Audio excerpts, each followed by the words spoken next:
Well, welcome everybody to the copywriting workshop here in York. I hope you like York. I hope you get a chance to see a little bit of it. We've had floods the last few days, but don't let that put you off. We were hoping to go down the river tonight to a riverside restaurant, but unfortunately that's been postponed because of the water. But we're going somewhere else, and I'm sure you'll like it. Well, my name's Peter Woodhead, and this is Trevor Crook. Welcome everybody. Hello. And we'll give you a little bit of background, and then we want to go around each of you to find out what your backgrounds are. My background is I've been on the internet, which is effectively as long as I've been doing copywriting as well, for about 5 years now. I learned from a really good guy, a guy called Yannick Silva. He taught me everything, nearly everything that I know, and he taught me well. And I spent one-on-one time with him for a whole 12 months, and dare I say that 10 months of that time was concentrating on writing copy. The other 2 months was on websites and all that other stuff. So that's how much Yannick values copywriting. And you're here today because you value it as well. And the empty seats, well, they're not here. So take advantage. They're the losers, you're the winners. As I say, I've been online for about 5 years now. Before that I was an engineer, so my background was anything but marketing. And maybe that's a good thing. Maybe I don't have any bad habits to pick up or to have picked up. So, and I'm not really a copywriter as a profession. I call myself a student of copywriting. The real copywriters are Trevor and Ted, who you will hear from later. So Trevor, what about yourself? Well, basically my background's commercial banking, so 15 years in banking and dealing with bricks and mortar and construction and development. About 7 years ago I answered a mail order advert. First time I'd been exposed to actual copywriting and direct response copywriting. Bought the package, did nothing with it for 12 months, which you're probably all familiar with that scenario. And then I was offered to buy the rights to Dan Kennedy's material under a reprint rights license. That's where I started to study copy. 3 months later, got my first paid copywriting job, which was a $10,000 job for my first one. Now, not everybody gets to do that, but that sort of set the tone from my point of view. I wanted to learn copy, and I'm still a student of copy, and I'm sure Ted is still a student of copy, because you never stop learning. My banking background helped me in this. So I dealt with about 5,000 business owners, 200 industries, so I got to see a lot of good things and bad things, but basically these days I'm a copywriter, and continue to do so every day I write. Every day do I want to write? Not necessarily, but I do. And the important factor is that you're all here to learn, and you're going to take away a skill that you really will set you apart from your competition if you actually study, apply, and continue to improve and develop your own skills as you go along. So from my point of view, thanks for coming along, and the next 3.5 days is going to be fairly powerful. From my point of view, Peter's and Ted's, and all of you as well. So get in, learn, ask questions, and we'll help and give you the answers. Right, now it's your turn.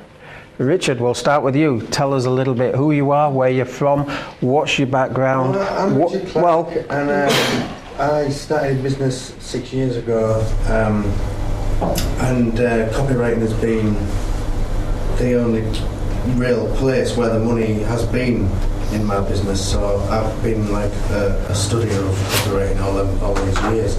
I used to be an engineer, probably not the same as you. I used to work on machinery. Well, I was a bad engineer. What kind of an engineer? I was bad. You know, engineer. No, I used to work on machines, CNCs. Right. Shop floor. And I've had some success, some failures. It's all part of the fun of it. And I'm here to learn. I was just about to say, why have you come here, and what are you hoping to get out of this? Well, I'm hoping to fill in the blanks, increase my skills. Excellent. Matthew, what about yourself? My name's Matthew Betterson. I'm an IT man. I've been in IT for more than 20 years. Started off on old mainframes and moved right the way across. I work for Halifax Bank of Scotland Group at the moment as an independent contractor. Well, we're all that here. That's good then. I work as a business analyst, so I do deal with people, so I suppose that's going to help.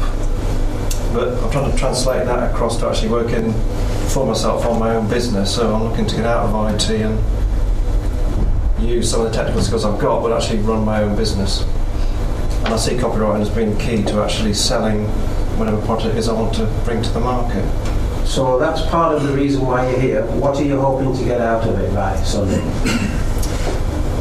To get into the guts of it all, really. I understand, I've seen copyright, I've been impressed by a lot of it, I've obviously bought stuff because of it, but to unpick it and see why. I'm a psychology fanatic as well, so it'd be good to see some of the psychology of how the hell this stuff works. Persuasive copy. It's one thing to recognise it, as you found out, being able to reverse engineer it's another, so that's what you will actually get, yeah. Brendan, where are you from and why are you here? From Dublin. I'm here to pick the brains of all those guys who know lots of stuff. I've been in business for 27 years. We import hardware products, DIY and equipment for construction and all that stuff. I spent probably the major part of my time in the business out on the road, dealing one-to-one and all that type of stuff. And whilst it was very good fun, it finally dawned on me after about 20 years of doing that I was running like hell and getting nowhere because I was always talking one-to-one. Well, that was great fun, so I started to hear about direct marketing and all that type of stuff, and started to learn about it a bit late in life, but it turned out to be a massive transformation. I achieved more in the last 5 years than I did in the previous 20 years by using power of direct marketing and all that sort of stuff. So I want to tighten up on that and learn some more tricks. I've read lots of Ted's work. I can only say it's mind-blowing stuff. And would you say that if Ted wasn't here? Absolutely. Absolutely. Diane, what about yourself? I'm Diane Johnston from Aberdeen, and my background is actually in the oil industry, but for the past 7 years I've been working online, building websites, developing websites, and consulting on e-commerce, helping individuals, small businesses, organisations to increase their profits, mainly using the power of the internet. So I'm familiar with copywriting and the power of it, but want to know more about how to do it, not just what it does. Excellent. Ted, would you give a brief introduction of yourself? Because I know you're on tomorrow and we'll hear a lot more, but just if anybody doesn't know you, they will find it. My name is Ted Nicholas. What can I say? I've sold $4.9 billion worth of products and services through copy that I've written. I write copy every single day. I'm going to share with you, I'm going to take you behind the scenes as to how I go about it, so that the good news is so that you can do it too, unless you want to do what I did, to spend the next 35 years with trial and error. And when you get your teeth kicked in long enough, you can learn what I know, possibly even more. So what I'm going to attempt to do during the time I have with you is to help shortcut your process. There are no really shortcuts in life, you have to study, but if there is a shortcut, the shortest cut is to learn from somebody that knows what they're doing and is doing it every day. And so that's the kind of thing that I'll be sharing with you. I started seminar. I was an entrepreneur before, like a lot of you sound like you're entrepreneurs. I was an entrepreneur before I started writing copy. And in 1991, I decided to retire because I just thought it might be a good idea. And I tried it for 3 months, and I couldn't stand it. I couldn't possibly stand it. My friends started calling me and asking me to help them in their marketing. And then shortly thereafter, I did a marketing seminar. And I didn't know what to charge, so I charged more money than anybody ever charged in America at that time, $7,500 a person. And I got the Olympic champions of business to come to the seminar. And since then, I've done hundreds of seminars around the world on my own and in multiple speaker programs. I met Peter at a Yannick Silver seminar. How many were there, by the way? Any of you were at Yannick Silver's? Yeah, John was there. One, okay. Yeah, I remember your face. And so, when I heard about this copywriting workshop, Peter and I have done several things together. I've written a forward, for example, for one of Peter's products. It's coming out shortly. an Elmer Wheeler book. So I'm going to be packing in everything I possibly can during the time and the sessions that I have with you, both in the front of the room and in the breaks and possibly at dinner and other places. I'll try to help you all I can this weekend. I'll be in most of the sessions, not all. I'll be in and out because I have a few things I have to do.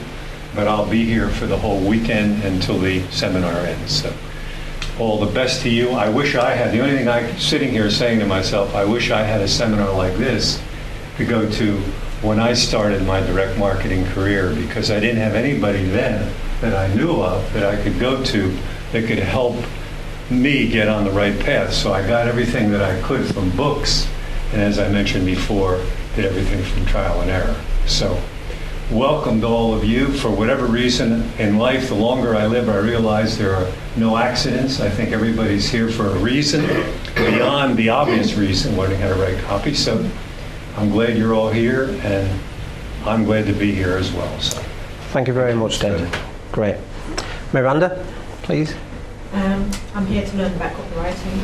I met Ted Nicholas at Andrew Reynolds' event last month. We had quite an in-depth discussion. He invited me along, so it was an obstacle I had, the main obstacle in the business that I have. I'm just starting up a website helping people to buy and sell houses without an estate agent. It's mainly going to be audio and video clips, monthly membership, and these are actually the finishing touches I need to get into. So I'm studying your material and the exercises. Hopefully I'm going to come out with a really good sales letter. Are you telling me you've done your homework? Wow. How many people did the homework? Put your hand up. Good. We were expecting one or two. That's very good. As they say, that's pretty good for a room this size. Wayne, please. My name's Wayne Underwood. I'm here to learn an awful lot about copywriting. It fascinates me. I know nothing about it. I was blown away by the boot camp at Bournemouth when Ted was there as well. I just can't. The way the words are put together, and short words that mean so much, that lead you through copy to want to get you to get the card out and pay halfway down. That fascinates me. It's enormous and powerful. I've been in business. I started business, my first business 22 years ago. 7 years into it, I went bust and lost everything and started again. I'm in business now, and I have two small companies, one of which I've just put onto the market and sold, which is a high street opticians. And I'm not an optician. I don't know anything about opticians. I know nothing about it. It's purely product. And another side which I built, because people wouldn't come to me, I decided to go to them, and I go out to care homes and nursing homes and that sort of thing to take mobiles out. But I'm really here to learn copy, to learn headlines, and I'm going to, I want to work with Cash on Demand. Andrew Reynolds is Cash on Demand. The charity he supports, Great Ormond Street, I think is wonderful. I'm working with kids with brain damage too, learning, of course, I can relate to that very much. And I want to sell his products, sell copy, and be successful. And that's why I'm here, and that's what I want to get from you. Excellent. Helen. Okay. Helen Taylor from Farnborough, Hampshire. Currently working for a company that helps entrepreneurs that need to raise money to either start, grow, or expand their business. Prior to that, like you, I was a commercial banker for far too many years. So I've seen really, I suppose, how hard some of these entrepreneurs are having to work, and how everything is, if you're charging by the hour, you're limited as to what you can earn. So I'm looking to try and break out of corporate life. And obviously copywriting is very important to me to be able to do that. You want to get out of the time for money trap, right? I do. Okay. Yes. Sheila, what about yourself? Oh. Tell me something I don't already know about you. Oh, golly, there isn't anything, Peter. I was initially a teacher, then I changed careers and went into human resources, grown from everybody, and then I went back to teaching because I was living abroad and it was an easy thing to do. And I came back to England and didn't really have anything, sort of a career to do. I didn't want to teach in this country again. And I sort of started getting into looking at the internet and all the various options that are open, and came to Peter's public domain workshop, which was fantastic, and decided that I want to try and really get into... Can you just say that last bit again, please? The public domain workshop was absolutely fantastic. I was only kidding. But it really was. It was. I think you came, didn't you? I did. Yes, and you did as well, didn't you? Yeah. And I hope you agree with me. I thought it was amazing. But it was quite clear to me that copywriting is the most important skill, I think, in terms of marketing. Absolutely. On the internet. So, well, not just on the internet. So Peter's been fantastic. I've been phoning him every 5 minutes trying to get the public domain product up, and he's been very helpful. But I realised that, there's so much I need to learn, and so that's why I'm here. Good. Christopher. Hi, my name's Chris Ruane. I'm from Manchester. During the day, I'm a pharmacist. I don't work in any one place. I travel around like a locum tenens. I've always been fascinated about copywriting. It's quite eerie, really, that I ordered Ted's seminar boot camp and thinking, why can't we have anything like this in the UK? And the fact I might be in the same room with him is quite a coincidence, actually. So what I'm hoping to do is take basic knowledge and improve those skills and diversify income. I've got a particular interest in public domain. I'd like to take some of the past works in the health arena and spruce them up with current knowledge, so you can use timeless appeal and really sort of focus on the market where people are looking for that kind of information. And what are you hoping to get out of this weekend?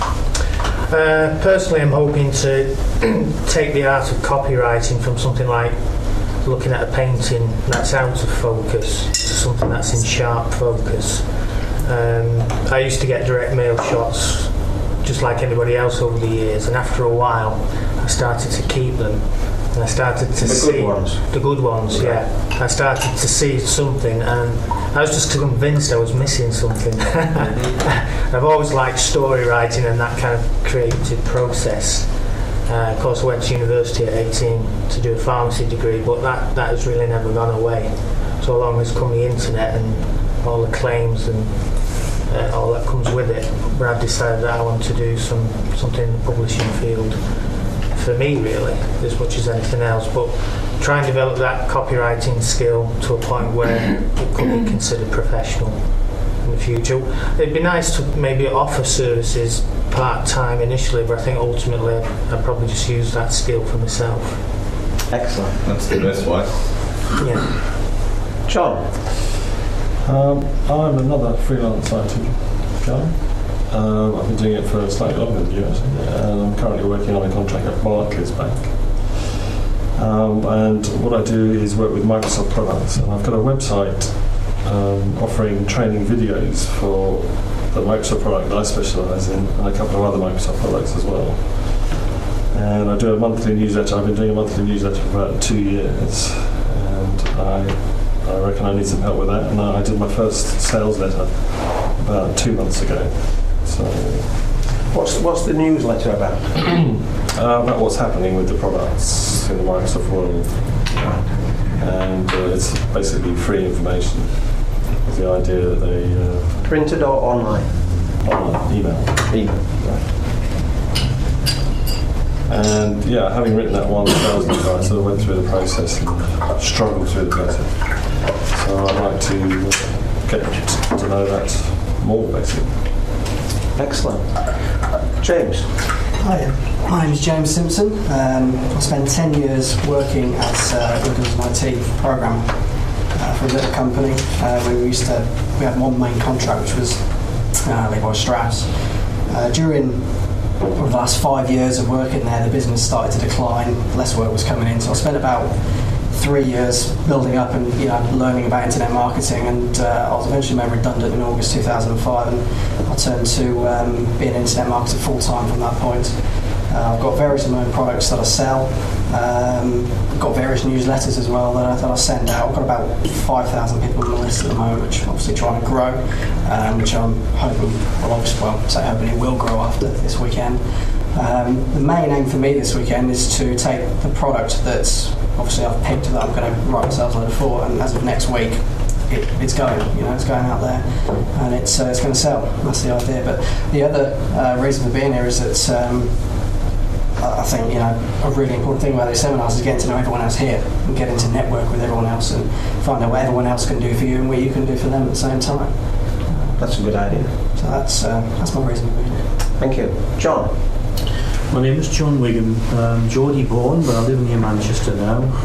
My background includes 7 years in farming and 16 years in Royal Air Force. Since then I've earned a living as a technical author in the aircraft, rolling stock and telecommunications fields. About 5 years ago I came to the conclusion I'd love to be able to develop some sort of business and run it from anywhere in the world. I started looking at the internet, and I've got 4 or 5 websites up there. None doing particularly well, but one I've got high hopes for. I've also got coming together, I've got several hundred public domain products, and I'd like to start writing the sales letters for all of these, so for some of them, and start building up from there. And what a perfect time to come and learn to do it. So that's what I want to take from you the weekend, the ability to start from scratch, to dissect what's there, what's required, build it up and create a sales letter that would make you gurus proud. Why do you think your products are not selling very well? Lack of perseverance, trying to do too many things at once, not farming enough out, lack of knowledge in many cases. I'm one of these people who needs to know thoroughly how to do something before I even start it. Or until fairly recently that's been the case. There's 1 or 2 people have come into my life that have given me a good boot up the backside. That's a bit clever. Yeah. And you haven't got the blade yet, you've only got the polished end. Yes, I know. But you've moved me from the conference right up to the championship, so that's... You're doing well. That's me. Thank you very much. And last but not least, our resident video man, Peter. Hello, Just me. introduce yourself, please. Hi everybody, Peter Twist. Been online since about 1996. My bread and butter work is voiceover work on radio and telly, which is why I started a website originally. I used to put audio clips. I still do put audio clips on my website, so podcasting since 1996. In terms of internet, I remember buying some stuff from Andrew Reynolds, which was a set of videos of the Las Vegas seminars, and that blew me away watching that. So that really got me into internet marketing. From that, started running an online radio show. I think one of the first online internet marketing radio shows. I'm on the website now is mastermindlounge.com. Interview most of the big guys. I still interview. I'll go to you Ted soon, hopefully. So internet, voiceover work, and also this video work, selling DVDs and producing stuff for people like Peter and other people as well. But you're pretty good with the voiceovers. I mean, give us a little sample. Do your Sean Connery.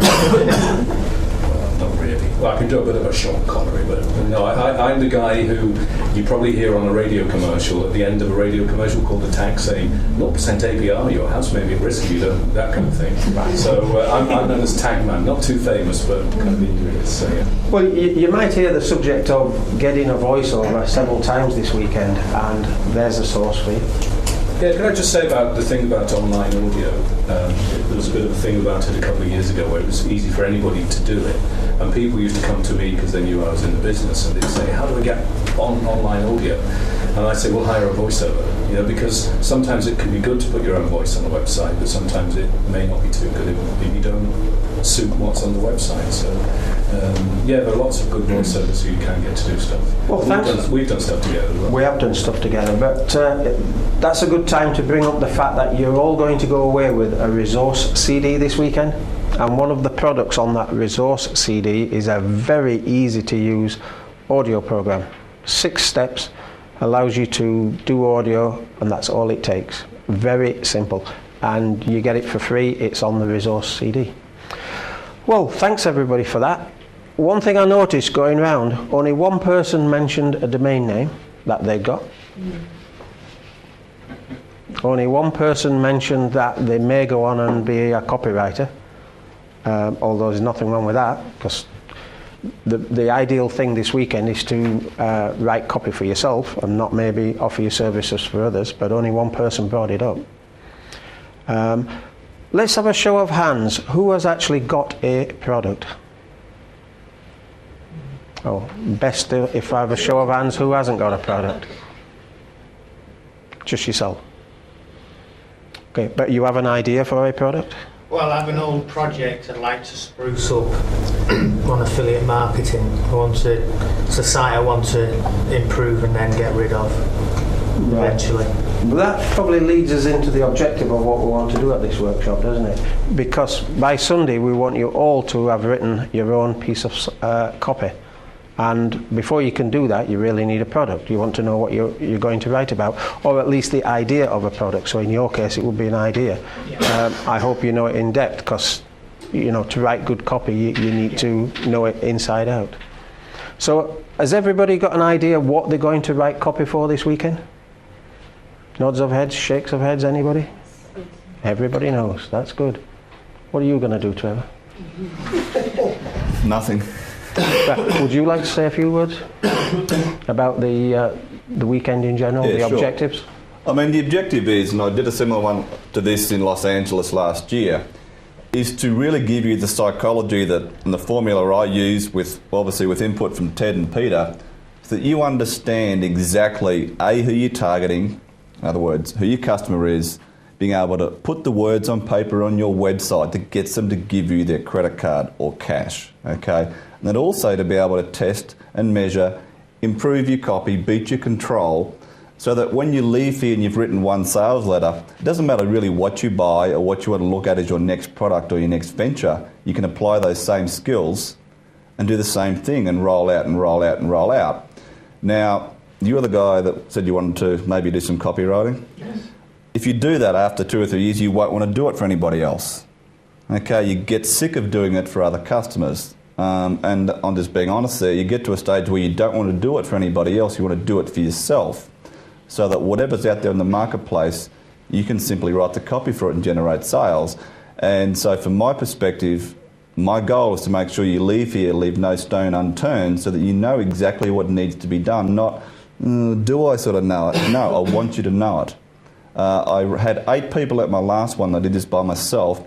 3 people had paid copy gigs in the first week. One guy increased his ad response just under 800%. And that guy's now gone and done great stuff. So if you can do similar things to that, I will have well and truly done my job. But the important thing is to ask questions of everybody, of Ted, Peter, myself, do the networking, find out, as James said, who else can maybe help you to grow your business and vice versa, and build relationships. It's relationships that will get you money. Yeah, I think Trevor said it all there.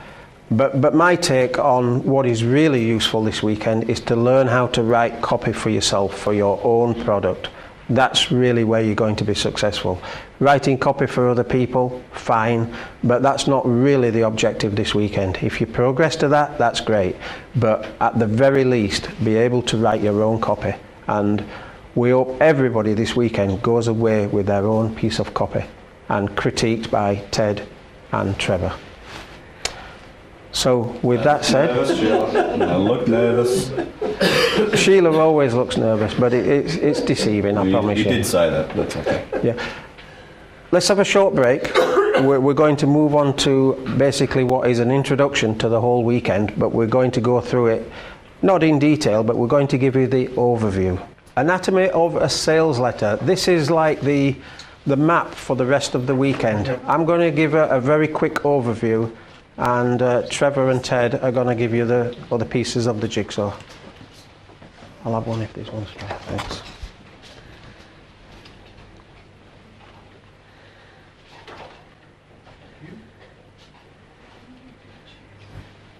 We won't follow the workbook exactly. You can read that in your own leisure, but we will be following it fairly loosely. We're often asked, long copy or short copy? Anybody got a good answer for that one? As long as it takes to make the sale. That's a good answer. Any more versions on that? Helen, short copy, long copy? Either will work as long as you get the message across. As long as it's not boring. Yes. Very good point. If you go to page 9, there is, just near the bottom, you need to follow the workbook, but we're not following it word for word. There is a little bit right at the bottom. It says copy can never be too long, it can only be too boring. Correct. Saying that, who here, what style of copy do you prefer to read? I mean, to yourself, who reads long copy word for word? Who skims? Who basically goes headline PS? And who headline and skims all the way down? Well, it is, but the important factor is you've got to cater when you write your copy for those 3 styles of readers. So remember that, because wherever they stop, we'll say website for most of you, but wherever they stop in your copy, you've got to capture their attention and keep them there and compel them to keep reading. So that's why your copy can get boring, you can lose sales. But if you do the job with your sales letter, it doesn't matter where they stop in that piece of copy, if you've got the ideal prospect in front of your piece of copy, you're going to hook them in again. Going to give you some very basics here, and you might call this boring, but it's true. Here's the basic equation for making sales. You've got to have traffic. I might be referring to a website here, but it's equally the same if it's direct mail. You need traffic, you need to convert that traffic before you can get any sales. You can have all the traffic in the world, but if you're not converting that traffic, you'll make few or even no sales. And I'm sure we've all experienced that. So the conversion is the copy, which is what we're going to talk about this weekend. So you get this right, drive some quality targeted traffic, you will make sales. That's what it's all about. So many people, time and time again, they say to me, well, I'm getting traffic to my site, but I'm not making any sales. Where's the answer? It's got to be here, hasn't it?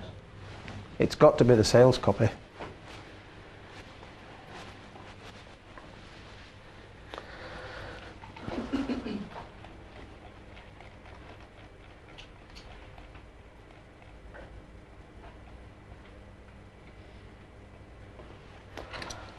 I might need my glasses on here.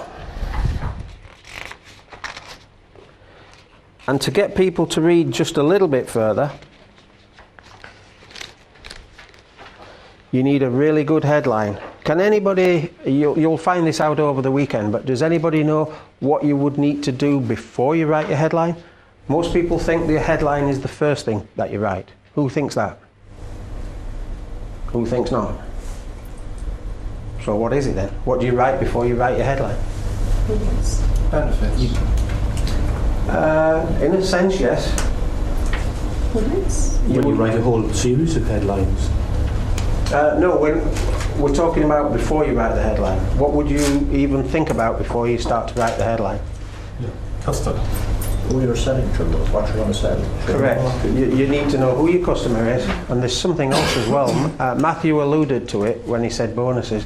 You need to really craft your offer. That's probably, you need to do that up front so you know what your offer is and everything else.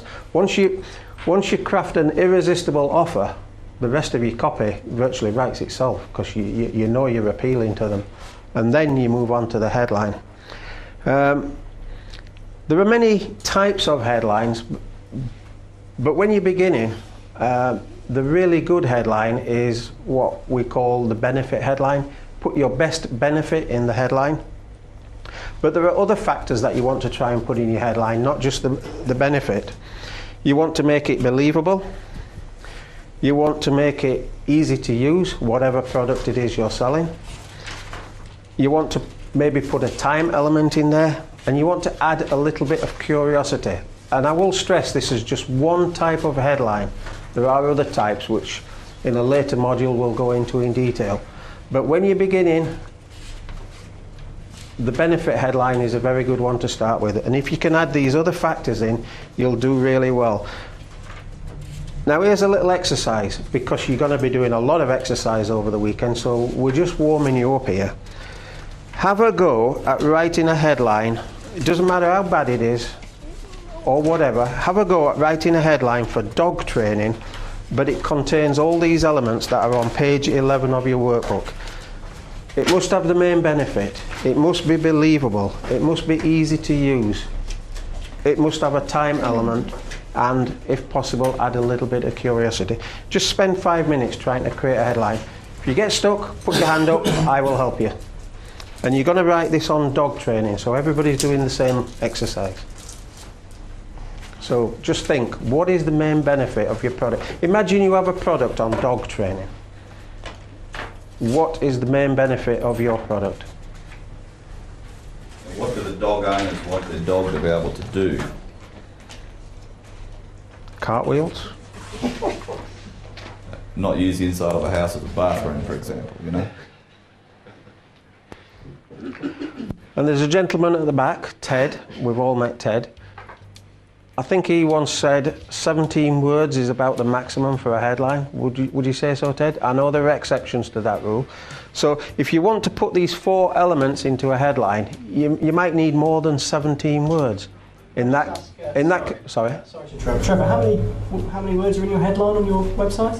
Mine a lot. Is it 125 or something like that? I don't count it. I do headlines with big hooks. Like I said, there are exceptions. But I've also got 3-word headlines. But what I'm alluding to, if your headline gets a little bit unwieldy, make it a headline and a sub-headline. Or write a damn good headline to begin with.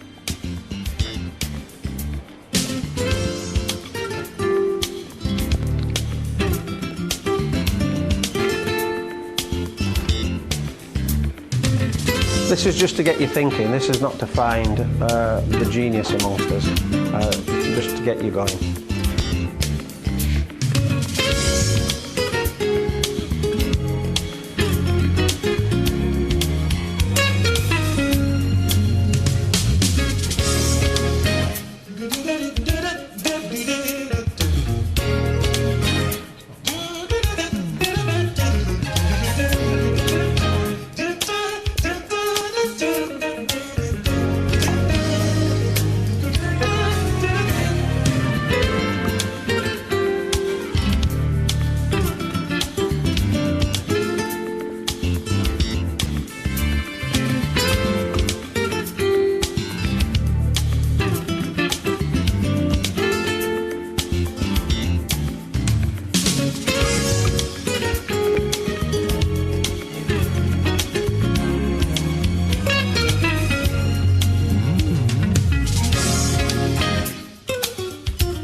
Anybody got a headline? Doesn't matter how bad it is, how good it is. Doesn't matter. Anybody? Anybody? You first, Brendan. Announcing an amazing new easy system to train your dog as recommended by leading trainers. Okay, what's the main benefit? It's an easy system to train your dog. I don't know what's the benefit. Yeah, I don't see quite a benefit there. I see you put easy in there, which is good. I don't see a time element in there. General. Yeah. What about yourself, Wayne? What did you come up with? They laughed when I spent 72 hours dog training, but when the dog's name obeyed my commands, they were amazed. Time element? 72 hours. 72 hours, sorry, I didn't catch it all. Not bad. Yeah. I personally don't use the "they laughed" anymore. I know it's a common headline, but too many people have used it. Do you want to give you when I was doing a product for a stock market, do you want to give you my headline? Promise not to laugh? Of course. No. They laughed when I said I was selling hemorrhoid cream futures, ... But when the bottom fell out of the market... Did that work? I did say don't laugh. Anybody else got... I've got. Yes, Richard. It's probably rubbish, but gets your dog jumping through hoops with just a finger snap using this 5-minute technique, or your money back. It's getting there. 49 later, you'll have it crack. Any curiosity in there? With this 5-minute technique? Yeah. That's the technique? Yeah, that's close. You get in there. James? I've got how to turn your butt-sniffing, pavement-fouling runaway dog into a Crufts contender using our easy 3-set system, ... in 1 week or less. That's good. Not bad. Not bad. John? Tired of your dog being a larger out of the local canine neighbourhood? My video, Tame That Hound, will turn him into a dog to be proud of in 72 hours or less. Very good. We'll have to split these two up, I think. Yeah, Hey, we didn't cheat. I see you've had some formal training. Turn you into a copywriter, yeah? Anybody else before we move on? One more. John? With our Crufts certified techniques, you will effortlessly have your dog obeying your every command in 5 days or less, or your money back. Very similar to Richard's, yeah, but it's good. Yep. Everybody get the idea? And that's just one kind of headline. But your headline is the most important part, no question about it. And that's why we'll be doing 2 modules to cover the writing of headlines, so that you really get a lot of how-tos, but more importantly, a lot of practice. If you're writing copy for your product, how many headlines do you think you should write before you settle on the best one? Somebody give me an idea. You've heard this before. Anybody else? As many as it takes, I suppose. 100. Yeah, but a minimum of 50. At least. Even if your 5th one is the one that you're going to use, you still need to write at least 50 headlines. And there's a reason for that, which will... Well, the reason is you don't really know what is your best headline, and whatever the good ones out of the 50 you can use as subheads throughout your copy, but you must keep writing them and keep writing them, really get into it. It has been said that 4 out of every 5 people read the headline and don't read the rest of the copy. So therefore, in my understanding, that means you should spend 80% of your time writing the headline. Yes? No? That's what I would do, and that's what I do. When I was working with Yannick, that little sod had me writing 140 headlines before we found the right one. 140, not 50. What was the right one? I'll bring it up. The bottom fell out of the market one. No, it wasn't. I never used that. I wrote it, but I never used it. Ted, what's your opinion on headlines? How many should you write? Because I think it's very important. About 250 for each direct mail package or space ad that I do before I choose the one. And then I use a lot of the other headlines for bullet points throughout the copy. And subheads, yeah. 250. Is that a discipline that you adhere to, or are you using that as, are you saying at least 250? It's a discipline. You got to make yourself do it. That is interesting. And did you do it by hand? By hand. I write them on 3x5 cards because they're easy to shuffle, and then I evaluate. It's a subjective more than an objective science, of course. I evaluate which are the best ones, which is card 1, card 2, card 3, and so forth, and I have them in that sequence in the copy. A lot of people ask me, well, but suppose you lose the person. Well, you're going to definitely lose the person if what you're writing is not interesting from the get-go. So you can't wait for the good stuff till the end, because people are not going to get to the good stuff. You've got to do it that way. Yeah, when I write a, even a title for a book, My next book is called $1 Billion Marketing Secrets, for example. And I write over 200 headlines. The typical author spends 1 or 2 years writing the book and 15 minutes on the title. Same with the copy. And the title of the book is the headline for the book. So unless you're willing to do it, it's better to forget about writing books because you're never going to be successful. You've got to have a great title for the book. And most titles for the book, I think everybody will agree, are pretty boring, aren't they? I mean, they are boring. Your title has to sizzle. Your title has to. Can I get a show of hands, because we're all in the internet age and technology, who honestly writes any copy they've written on their computer, who does it by hand? Computer? By hand. By hand. So how many hands? Richard, you made a comment before the seminar started. Would you like to elaborate on the differences you found from writing by hand as opposed to doing it on your every laptop? Every time I've done it on a computer, every time it's not worked or has just worked, whereas if I do it by hand, it always works. But that's only, you know, it could be the next 5 times I do it, it won't work, but at the moment I found that it does always work. Yeah, the point is it's a different thought process, isn't it? Yeah. When you're actually writing something by hand, it kind of does something different to the brain. Diane, there's a good time. Could you give out the writing booklets for people to write on? They're going to be doing a lot of writing. So after the headline, you can put bullets under the headline. You can put testimonials. If you look at the sales copy we did for this workshop, we had a testimonial under the headline. It was by Yannick Silva, but we could have equally put bullets under there.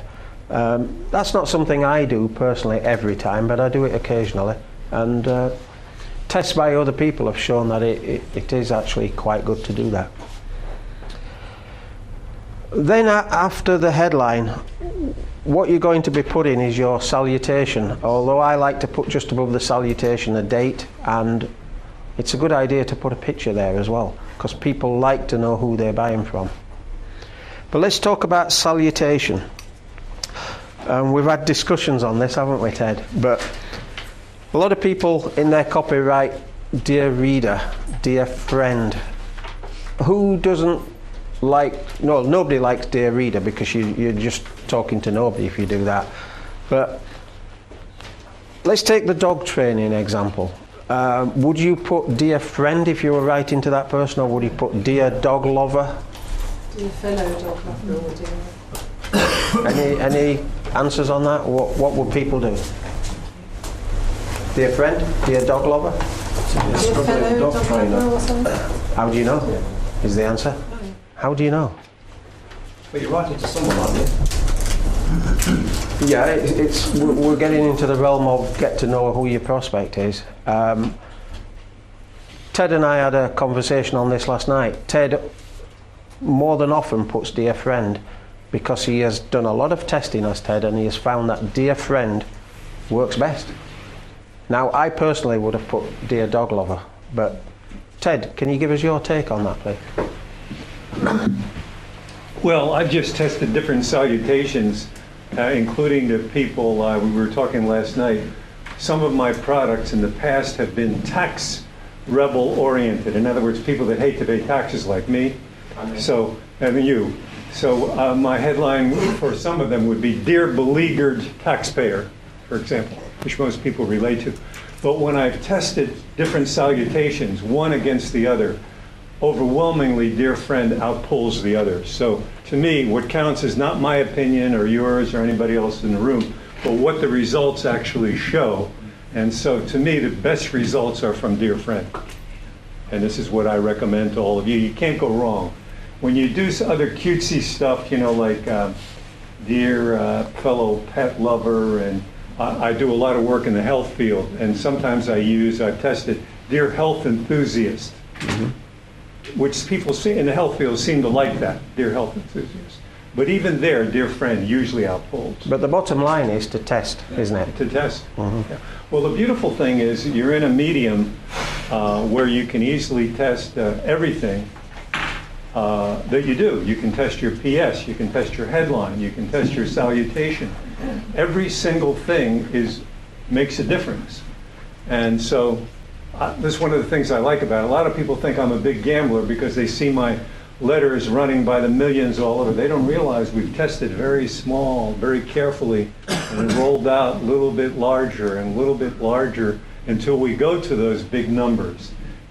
Frankly, well, I'll get into it during my deeper sessions, but I hate gambling. I personally hate gambling. My father was a successful businessman. He used to gamble his money away in horse racing and so forth. It just turns me off. But I really like testing because you can be scientific about what your decisions are. It's fantastic. And everything counts. From the salutation, I'm glad we're starting off with the basics. How long do you leave it to go between each campaign? If you're going to test headlines, how long do you give it before you get the next one out? Or do you put them together, Well, 3 or 4 together? How long do we leave it? Well, usually till the doubling date. What we have, and again, I don't want to complicate this discussion, but because you can ask me questions during my session, but basically what I do is in direct marketing, you have what's called the doubling date, the date where you go out and you can figure that from that date, you're going to about double your sales. And usually it's about 3 weeks out from the time you mail. So at that doubling date point, I make a decision where if I'm running 2 different salutations, which is pulling better because I have enough responses to be scientifically valid, to be arithmetically valid. So this is what I do. And of course, it's a lot easier to test on the internet than it is in direct mail. Hugely. And That's a lot one of cheaper. the biggest advantages. Mm-hmm. To give you a real scenario of salutation, who knows Ed Dale, Frank Kern? When they were doing one of the early underachiever sites on wedding planning, the salutation was Dear Bride, which would be a fair assumption you would think and you would assume it's the female getting married. When they changed the salutation to Dear Friend, their sales basically doubled. Because a lot of men are actually looking online to save bucks on the wedding. So the headline's done its job, so's the subhead got the salutation, they lost them at Dear Bride. I'm not a bride, I'm the man. Click off. Okay, so don't assume you actually know what your actual target market is. You've got to find out. But you told me you weren't getting married again. Twice bitten. I'm not even going to go there. This is your roadmap. Keep it by you at all times. Let's move on to the opening paragraph. There are several ways to do this. Overall, you can tell a story, but what I like to do with the opening paragraph is, again, depending on your product, but I like to present to the prospect, which is your reader, I like to identify the problem, make that problem a little bit worse, and then say, oh, by the way, I've got a solution to your problem. And that is the perfect opening. Again, depending on your product, what your product is. But if you're providing something that gives a solution to whatever problem they have, that is the perfect opening. It's a great way to open. And I also like the first line of the opening to be really short and really punchy. You know, paragraphs should not be like that. They should be like that. Sometimes a 1-word paragraph is enough. 2 words, 3 words, short and punchy. I know we're getting into body copy next, but I want to read you a little prose here, which is what I think is quite apt about writing copy.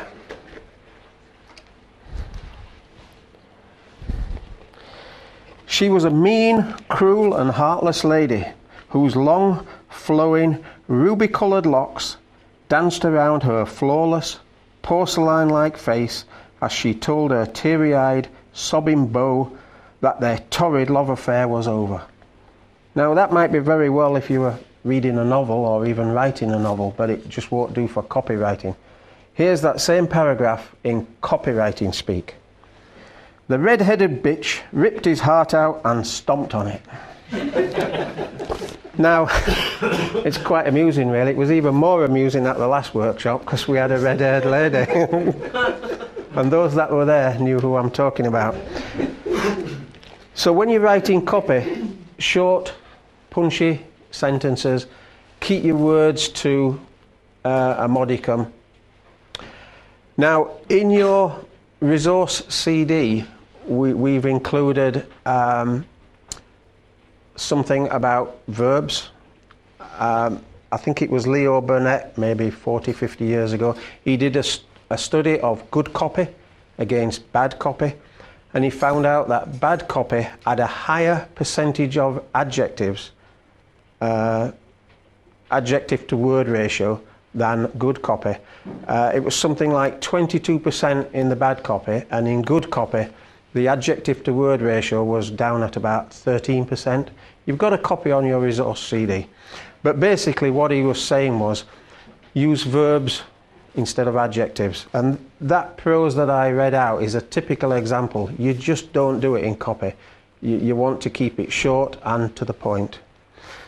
And what I find is really, really good is this book here. It's called American Slang by a chap called Robert Chapman. That's really, really good.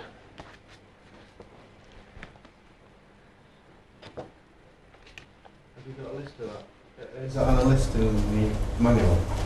What, this particular book? It isn't actually. I could have made a list of book recommendations, but I'll tell you what I have done. I've brought a lot of copywriting books and I've laid them out in the back room, so for everybody to look at. And what we should do, Peter, even after you've done this, we'll brainstorm and give you a list of the books that we know that have helped us, and send it out to you as another bonus. Yeah, you cannot go wrong if you get any of the classics by the old masters, and I'm talking about Claude Hopkins, John Caples, Robert Collier, David Ogilvy, Ted Nicholas. You The can't go Godfather, wrong. a copy.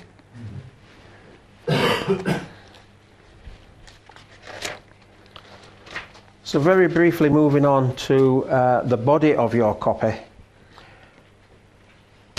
So in your opening, you've basically tried to paint a picture to your prospect. You've made him a promise. He's got a problem, you're going to provide a solution. But who are you? He doesn't know who you are. Why should he believe you? Well, he won't believe you if you don't give him the proof. So somewhere in your body copy, you have got to give the proof that you can deliver what you have promised to deliver. And furthermore, why would he buy from you? Maybe there's somebody else selling the same product. Maybe they're providing proof. So why should he buy from you? So you've got to establish your credibility with that person. Anybody know the best way? There are other ways. Anybody know the best way of gaining credibility to your prospects? Testimonials. Who said that? Yes. Testimonials is a good way. India, Diane, could we put out Appendix A and the testimonial? Well, no, we'll put that out later. Just Appendix A, please.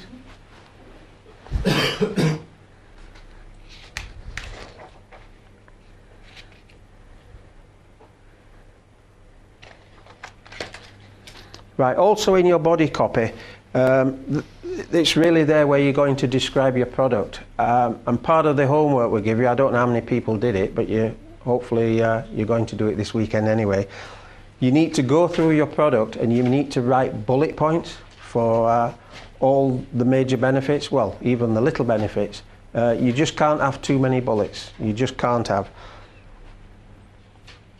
So there's no set limits on bullets in copy then, Peter? Or would you space them out in between? There is really a set limit. You don't want to go on and on and on. You want to write good bullets. Every bullet should have a benefit. Yes. You're not describing features. You're picking out the features maybe from your product, but you're turning that feature into a benefit. I personally, for each product, I would put 20 bullets, between 20 and 30. I wouldn't go more than 30. What would you do? Would you give more than that? Depending on the price of the product. You know, if you're selling a $27, $37 ebook, you don't want 50 bullets.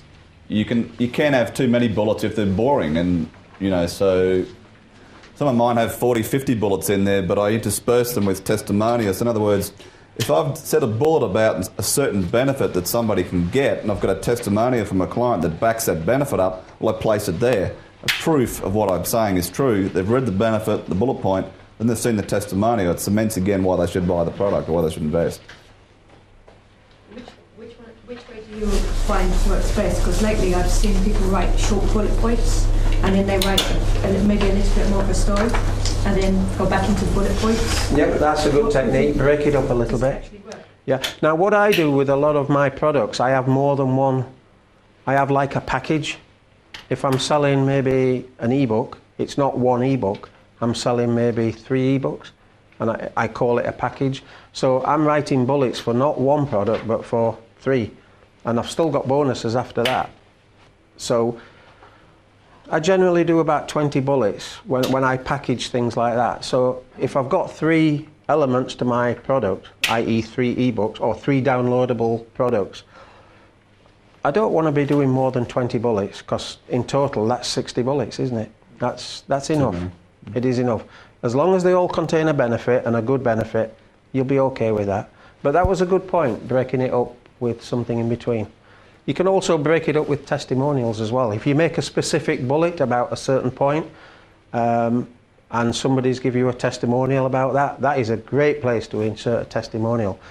One thing I'm stopping doing now is, you've been to those sites where you get a real scroll down of all these testimonials. I don't really like that. I like a testimonial after I've done a bullet point. I like a testimonial maybe after the guarantee, and you know, in various places. You find that works better than you, as you say, the old traditional way of doing one testimonial? I do very much. Yes. Yeah. What I do is, if I've got a lot of testimonials myself, I have a separate link. In other words, I've got good testimonials interspersed throughout the copy, but I've got a separate link for even more testimonials that they can go and read if they want to or want more proof. Yeah, and then they don't leave the site, but they do go off the page, so your page isn't so cluttered, right? Yeah. So how do you bring them back? Marlon Saunders There's does a back link at the bottom. You just link it back, they can hit that and they go back to your copy. Yeah. Marlon Saunders, I don't know how many know Marlon, but Marlon really does that. He takes them not off the site, but off the page, and he gives them literally hundreds of testimonials, because his idea is you can't have too many, and I guess you can't. Also part of the body copy is your USP. We mentioned this in the emails that we sent you. We didn't maybe refer to it as USP, but we certainly referred to it as your hook. Now we're going to be talking a lot about finding your hook in the first module that we do on testimonials, but you should also re-mention it in your body copy. Does anybody not know what a USP is? Does anybody know what it stands for, first of all? Proposition. Right, so now that we know what it stands for, does anybody know what it means? How do you differentiate yourself from other people? All right, let me ask you a question then. You've got a dog training site, for example, but so have another 10 people. So why should somebody buy your product when they've got these other people to go to? Why would they? What makes you so different than the other people? It could be the guarantee you're offering, Yes. It could be the time scale in which they can achieve what they're buying into. Could be any sorts of things, but it's just something that makes But it's your USP, isn't it? Yeah. Right. Does anybody remember Domino's Pizza's Catch Cry from many years ago? Okay, delivered piping hot in 30 minutes or it's free. That was a USP, because people wanted the pizza delivered hot and fast. They want to order it, they want it now. They don't want to wait. So that's the angle they used. And I remember learning that from Dan Kennedy when I first started reading his material. It's always stuck in my mind. That's getting a USP. There's a lot of people you can order a pizza from. But if you want it fast, you want it hot, it's guaranteed you ring them up. They ran the market for quite some time. They really had a run in the market with that. We mentioned when we talked about headlines that one of the best type of headlines is a benefit headline. But don't you think the hook is the best benefit of all, and therefore should be in your headline? Would you not think so? Well, I do. Does anybody know what their hook or USP is? Does anybody want to share that with us? What is your main selling point? Anybody? So you didn't do your homework then? You can have more than one USP for your business, for your products as well. Or do you just not want to tell people what your product is? No, the hook I'm struggling with. You are? Okay. I'm struggling with, because it's, I suppose, coming across to too modest or too ambitious, because I'm new to this. Right. Sometimes in your writing you can come across as a big head. So I'm trying not to, because as you say, it has to sound believable.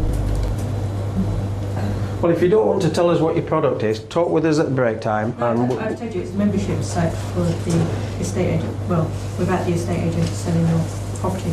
Or okay. So why is your membership site so different to what anybody else is doing? You're trying to show people how to sell their house without an estate agent, right? So why is that different to somebody that's got a for sale by owner site, for example? Because they're doing the same thing. So why is yours different? So I take them through all the forms. I've helped them to do all the forms, teach them how to fill out the forms. So does everybody else. So how else are you different? No, I'm just saying that as an example. I'm sorry, I don't know a thing about what you're talking about, but I'm just trying to get you to think. Where is your unique point? I teach them how to write their ads and their blogs to actually, because the way that I'm teaching them to do it is mainly using the new technologies in selling their properties and taking them around like. Well, do people that sell their property without an estate agent, do they go to the extent of writing a blog? Most people don't know how to write them. But would they go to that extreme to sell one house? Yes or no? I don't know, I'm asking. Some people would, yeah. Why do they choose not to go to an estate agent in the first place? Spend too much money. Well, how many people are doing for sale by owner on a membership basis? Because you said membership site, right? Are you charging for it or is it free? They're charging. Right, so how many other people are doing the membership site model, if you like? As far as I've seen, not really many.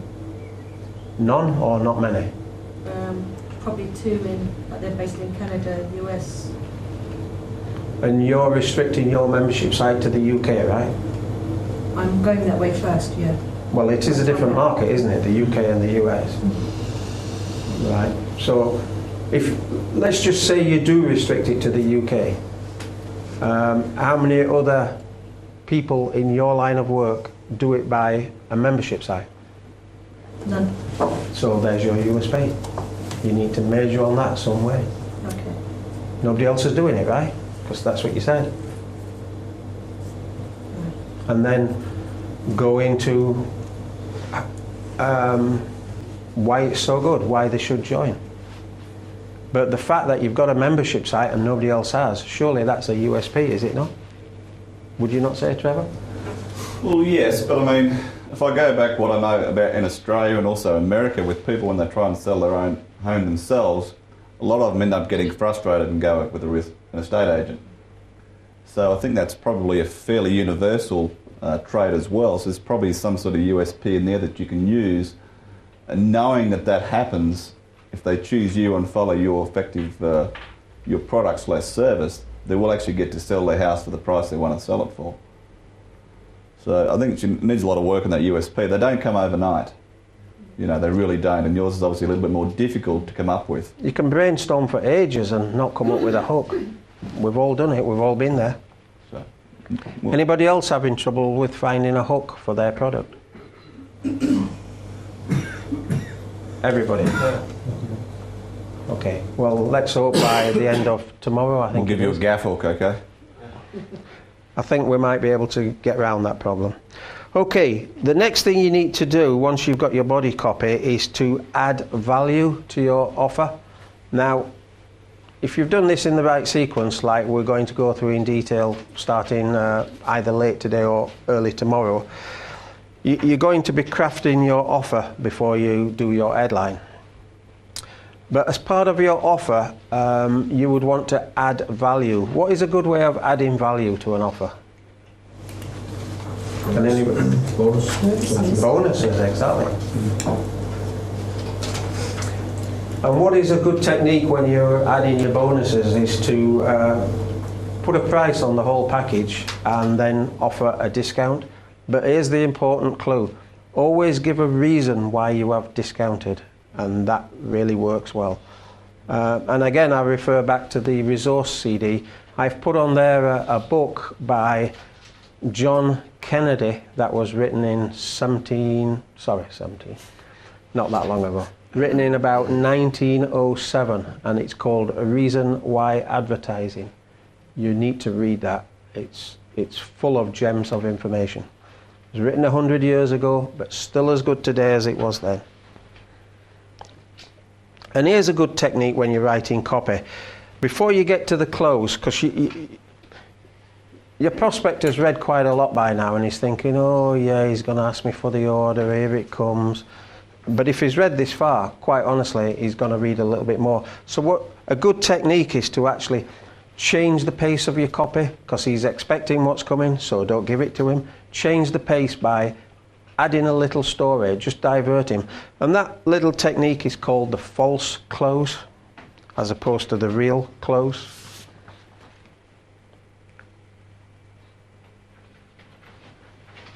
And it really distracts him from, he's trying to get ahead of himself thinking, I know what's coming, he's going to ask me for money, he's going to ask for money. So don't ask for money at this point, just stall him, change the pace, tell a little story and just divert it a little bit. We've already talked about offering a discount and giving a reason why. What you need to do then is your guarantee, and we've got a whole module tomorrow where I don't know if it's tomorrow or Saturday, but it's on your schedule, where we talk about crafting your guarantee. And you should always give a guarantee, and the longer the better. And that doesn't mean a lifetime guarantee. 30 days is probably the minimum guarantee you should give, depending on your product. 60 days is better. If you use ClickBank, you're committed to, I think it's 8 weeks, but they keep changing. 90 days is even better still. Probably, depending on your product, don't go much more than 90 days. I have some stock market products. I do give 12 months on that because that's how long it takes for people to say, I like this or I don't like it. I wouldn't go very much beyond 12 months for sure. Or you can do like a split guarantee and an unconditional part for, say, 2 months. I learned this technique from Dan Kennedy. There's an unconditional portion, and then after that do a conditional. So depending which way you look at it, you can vary, but I generally offer 12 months on product, and once I started increasing the length of the guarantee, the less refunds I got. And that may not necessarily be right for your case, but the key is to definitely test. Ted, you've been around a long time with offering guarantees. What's your intake on that, please? I agree with what you both are saying. The longer the guarantee, the better. There's less refunds because people forget. When I first started in business, I used to have 30-day guarantees. On the 29th day, we would get people asking for their money back simply because they didn't get a chance to read the book or listen to the tape and maybe their budget's tight or whatever. But then I went to 2 months, 60-day guarantee, then 90-day guarantee, less and less refund. Then I went to a year on most products, and people forget they ordered, they don't know how long they've had it. You get almost no refund requests if the product's good. So I like the longer the better, and a lifetime is absolutely best. Yeah. Absolutely best, but I don't like doing it for obvious reasons. Maybe a good reason to do it, but you don't like doing it. Well, okay, I'll take that on board. Peter, why is that? Because this is an important fact, and I come across it a lot. Why do you don't want to give a lifetime guarantee? A lot can change after, say, 12 months. Is it fear of being ripped off?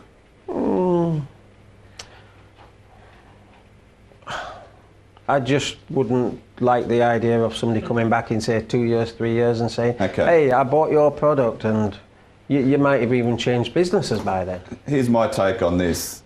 At least 98 to 99% of people are honest. Otherwise, with the crims on the outside, we'd be behind bars, correct? So most people are honest. They know if they haven't gotten off their backside, got the product out of the box, got the dust off it, applied it. So for the honesty factor alone, most people aren't going to come back after 2, 3, 4, even 5 years and ask for a refund if they know in their own heart they haven't gotten off their backside and done what needs to be done.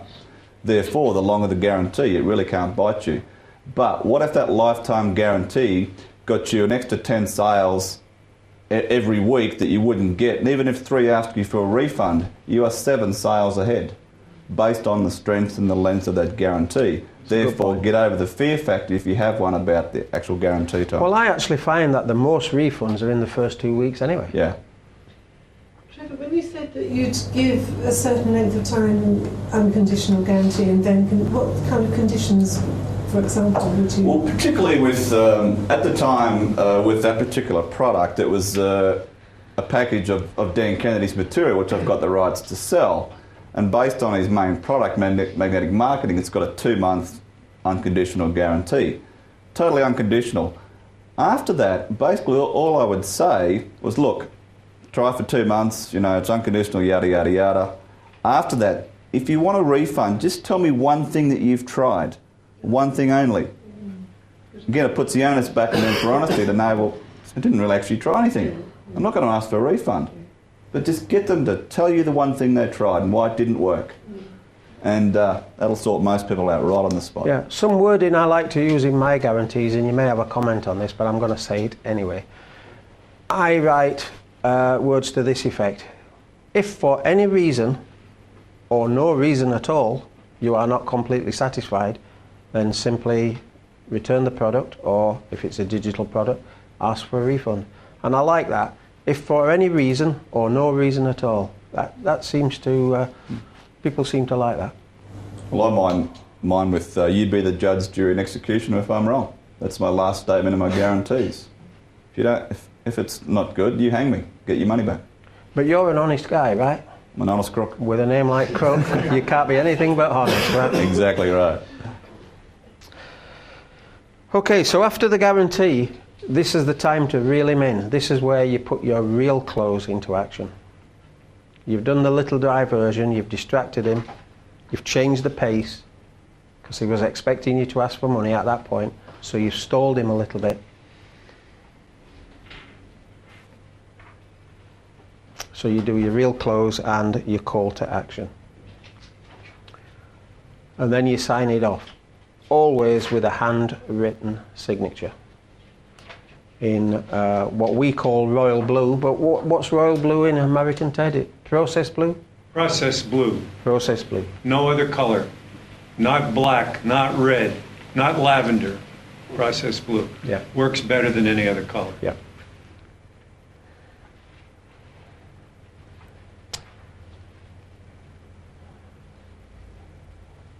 And then the dreaded, well, it's not dreaded, the inevitable PS. You always have a PS. The PS is the second most read part of your letter. We're back to the skimmers again. They will come to your sales letter, they will read your headline, they will shoot right down to the PS. So on that basis, what is the one thing you would never, never, ever put in the PS?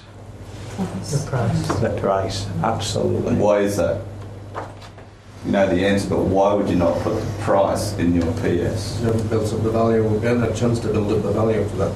Yeah. Someone just says headline, PS, price out. That's not worth it. Click, they're off, or in the bin. The other way of answering that is you haven't had a chance to get them to read your emotional hot buttons. If they go straight to the PS and they see the price, you haven't had a chance to do the selling, basically.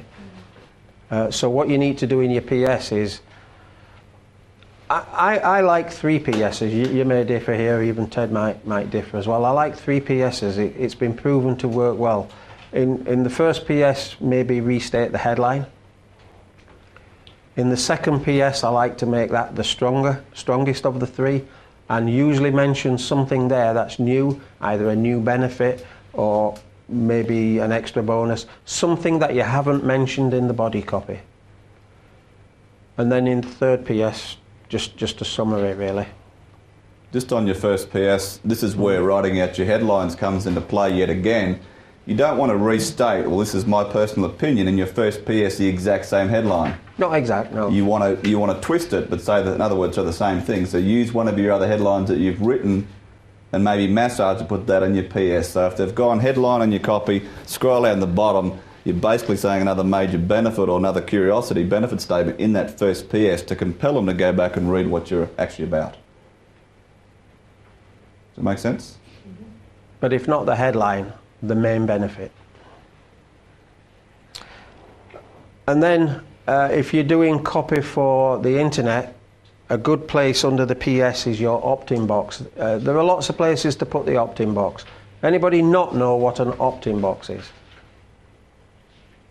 Everybody knows. It used to be favourite to put your opt-in box somewhere near the top, so when they first get into your sales letter, whoa, there it is, they're going to give you the name and email. But then that stops them from reading the rest of your copy. So the theory now, and it has been tested, is to put the opt-in box right at the bottom of your sales letter. So they've read your sales letter first, and then they get to the opt-in box. Do you need an opt-in box every time? If you're on the web, you could have a squeeze page. Anybody not know what a squeeze page is? You do? We said this back at the workshop. Yeah, right. Well, a squeeze page is also called a forced opt-in. That's the page that they would get there before they actually get to your real sales copy. So they are forced to give you their name and email before they get access to the main site. Is that the same as, so someone has a process where they go to ClickBank, get the credit card details and then come back and they've got to fill in the details before they get the product? No, that's different because they've already bought the product at that stage. Right. We're talking about before they even come to the sales Before you even see site. the sales letter, there's basically a headline and there's generally some sort of bonus to try and get the name and email address because your database is your gold. Yeah. What is the point of someone coming to your website, even reading your sales letter and not parting with the name and email address, because only a small percentage buy now, the majority buy later. You've got to get them onto your database, onto your autoresponders, onto your emails, build up the trust so that when they're ready, they part with the dosh. You've got to squeeze them. You're not going to have a business if you don't build a list, basically. So whichever way you do it, you have got to capture the name and email. If you're working offline in direct mail, I'm sure Ted will be talking about this, you do it in a slightly different way, but the principle's the same. You are gathering the name, well, the contact details. John, you had a point? No? Put your hand up? No? Thought you did. Who here struggles trying to actually squeeze people's names? To be honest. I know some people do. They just feel guilty that people won't give them the name and email address and it's wrong. I'll give you my take here. In the UK, people in the UK generally do not like forced opt-ins. They would rather see the opt-in on the sales page. That's as a recipient. But as a creator of the product, the forced opt-in is the way to go. It's a recognised way of doing things. Again, it's something you can test though for your market to see how they respond. There is another way of gathering the opt-in as well. You can do it either on entry pop-up, which I don't use anymore. You can use it on an exit pop-up. But the method I tend to use nearly 90% of the time is to put the opt-in box at the bottom of the page. So why would anybody give you their name and email?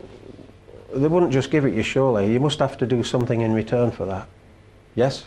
Give them a free report, free e-course, free CD maybe. And we will be mentioning that in a later module in detail. We'll give you some examples as well. So that just about wraps it up, but that is the overview which you will be getting the whole of the weekend. Each one of these will be dealt with in more detail, but at this stage, any questions? Just backtrack to the salutation. Is that applicable on the main sales page of an intranet thing just the same as it might be on a direct mail letter? I'm just slightly confused about that. The salutation? Yeah. On your there is, I mean, Ted will mention this a lot more when he's talking, but there is not a lot of difference between sales copy for direct mail and sales copy for the internet. There is a slight difference, but not much. I would say the principle's the same. Any comment on that, Ted? We're back to the dear friend salutation. You generally have their name though. Well, what I like to do on internet copy is have throughout the copy the statement to the effect that if you read enough of the copy now, because I'm going to write a much longer letter than the typical marketer does. I'm going to have many more testimonials than the typical marketer does. If you've read enough and would like to order the product now, click on this and you go right immediately to where you can order the order information, so that if you have a short attention span type reader, they give them what they want so they can order the product now. Of course, in direct mail, I don't do that in direct mail, because in the direct mail, when they're offline, they can just skip the page and go to the order form. But on the internet, I use that. So that is one major difference between the two. But basically, the fundamental psychology is exactly the same. And the people that have made the most money, in my view, my clients have made the most money than other marketers have on the internet, because they use what works offline, they've applied it online. Yannick Silver being an example. What works offline works just as well or better online, because most online marketers are technical rather than marketing oriented. And what you guys want to do, I don't care if you have a technical background like you have, Peter, you have to be marketing oriented, I think you'd agree, in order to be successful as an internet entrepreneur. So this is my take on it. I found when I was doing the direct mail before I got online, because I was generally offering a lead generation advert, going to a pre-recorded message, they would leave their name anyway, so that solved that problem. You had their name, I would extract the message, get the report out, but I would handwrite the name in like that blue calligraphy pen, so it was personalised. I would actually make a few comments on that pre-report as well, or the sales letter. So if I was sending 1,000 out, it didn't matter. If I sent it to you, it was personalised to you. You could do the old post-it note or whatever, but I had the person's name. That cut through that problem. Very rarely would I send out just a broad pre-report if I didn't know the person. Okay? But very valid question, because what I want you to understand, Ted said it so clearly, the major internet marketers are all using offline marketing techniques. A lot of them are advertising offline to drive traffic to their website. You know, internet marketing to me is I'll use the polite version, for me it's a toss term. You have a marketing bucket, it's just one thing in the bucket you can use. There are so many ways to market your business. You need to understand what all those marketing tools are, and where possible, use each one, as long as one marketing tool doesn't take business off another area. One may be more profitable, one may be less, but as long as they're profitable, continue to roll out and use those marketing terms. So internet marketing is just a marketing tool for you to use. Really understand that fact. We want some more questions, please. Sheila, I'm picking on you. No questions? How about in false close? The false close, yeah? Yeah, I didn't quite understand that. What sort of thing would you put in a false close? Just divert your prospect from expecting what you think he might be expecting, which is, here comes, I'm going to be sold now. Most people don't like to be sold to, but they do want to buy. He wouldn't have read that far if he wasn't wanting to buy something. But at that point, because he's read that far, he's expecting you to come out with your offer. So it's just a technique. You don't have to use it, but it is a good technique. Just divert him for a short while. Tell a little story. Just change the subject a little bit. And then bring him back to where you were. So an example of someone using your product or something like that? Or? Any little story you like. Anything. Well, it has to be relevant, of course. Yeah. The PSs, Peter. Yes. I must have been asleep on the third one. What did you say about that? Second one being the strongest of your PSs. That's the way I personally do it, but but what did you say about the third one? You said you like the summary. Just like a summary. Right, gotcha. But you don't ever put your price in there. But also command them to, if it's an offline piece, command them to call now. You know, direct people. And if it's online, command them to click your link. If you don't, they won't. Now, one thing we haven't put on here is when you're doing a sales copy, whether it's for the internet, well, definitely for direct mail. Let's just talk about an internet sales copy at the moment. Your call to action could take them straight to your shopping cart, which gets them to get the credit card out and order, but it could equally take them to an intermediate page which is basically an order form, although we don't call it an order form. And we do mention this in a later module, but I'll briefly mention it now. Basically what you're doing is you take them to this order form, and that summarises your whole offer. But the big difference is it's written in the voice of your prospect, and you'll see what I mean when we come to the module. But it basically summarises everything that you've said, and it just reminds them that there on that one page, it's a short page, it tells them exactly what they're going to get. And it's optional, you can either have it in there or you can't. I prefer to have one, and we will show you examples in a later module. Any more questions on what is basically the roadmap? No? Where would you increase your saving them. upsell? That is a very good question. If you were going to do an upsell? You would do it, let's get back to the order page that I just mentioned, or equally, if you're not having an order page, your call to action. Your call to action would take them, you could do the upsell several ways, and I've done it basically two ways. You could do it at the point of sale there.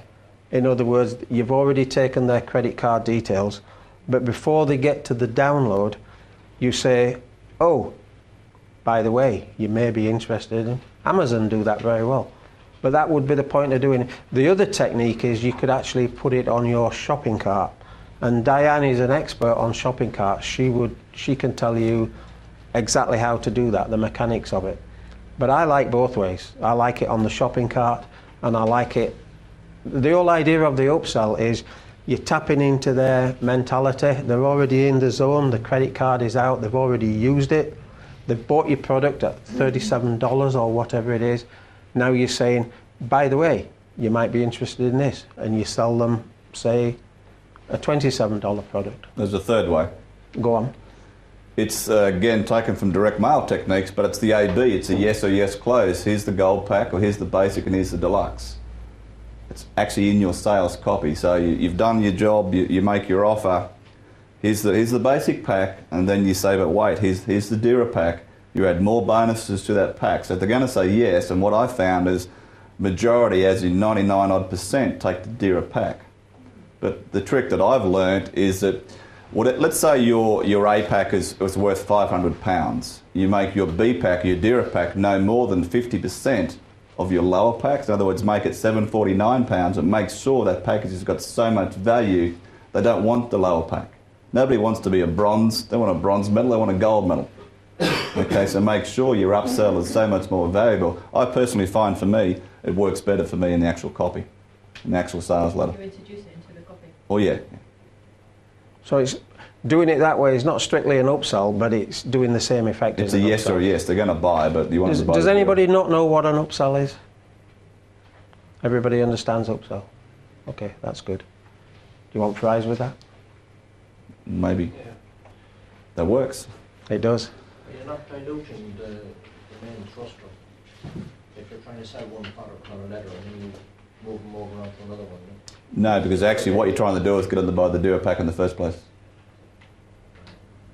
But Psychology. I don't do it that way. It is a good way, but I still like the upsell way. It's a little bit harder They've to do. already bought a product, and at that point, you're trying to upsell them into another product. There is just a very slight chance doing it that way that you could lose them altogether. A very slight There chance. is, yeah. Mhm.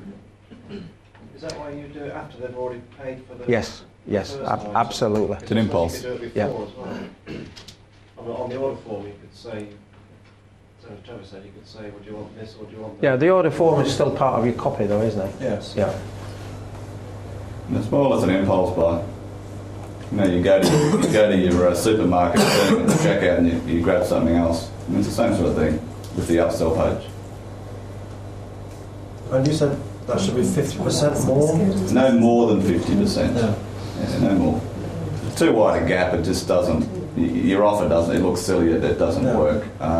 You know, when I first started studying Dean Kennedy, that's where I found that method, and he would have three, you know, bronze, you know, silver, gold, but generally just two, what I found in my testing, works better. Three can work, but it better be an exceptionally good sales letter. So stick to 2. You can't really go wrong if you want to try it. Mm-hmm. Any more questions, or are you all wanting that cup of coffee? Something I'd like to share with you about the guarantee, if I can. Yeah, sure. As I say, I know nothing about copyright, but I ran a letter recently to do with families. When I visit the care homes, the families need to know that we can improve or help people to see by buying some glasses, and they're a lot less than the high streets. But the problem was the families, for some reason, didn't want to put their hands in the pocket, and I could never get my head around it. Anyway, at one of the seminars, the seminar and a DVD of 10 Nicholases, the guarantee came out. So I thought, well, I don't guarantee glasses. And this is something I've learned here in 2 hours.